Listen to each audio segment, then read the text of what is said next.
ಅನ್ನದಾತರು ಆಶ್ರಯದಾತರು ಆದ ಕನ್ನಡ ನಾಡಿನ ಎಲ್ಲ ನನ್ನ ತಂದೆ ತಾಯಿಗಳಿಗೆ ನಿಮ್ಮ ದೊಡ್ಡಣ್ಣನ ಭಕ್ತಿಪೂರ್ವಕವಾದಂತಹ ನಮಸ್ಕಾರಗಳು.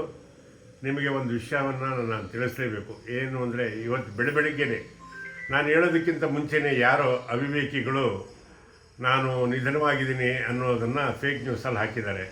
ಅದು ಶುದ್ಧ ಸುಳ್ಳು, ಶುದ್ಧ ಸುಳ್ಳು, ಶುದ್ಧ ಸುಳ್ಳು. ನಾನು ಆರೋಗ್ಯವಾಗಿದ್ದೀನಿ, ನೆಮ್ಮದಿಯಾಗಿದ್ದೀನಿ. ಹಾಗಾಗಿ ಈ ವಿಷಯನ ತಮಗೆಲ್ಲ ತಿಳಿಸ್ಬೇಕು. ನನಗೆ ಬೆಳಗ್ಗೆಯಿಂದ ಮುಖ ತೊಳ್ಕೊಳ್ಳೋದಕ್ಕೂ ಬಿಡ್ತಾಯಿಲ್ಲ.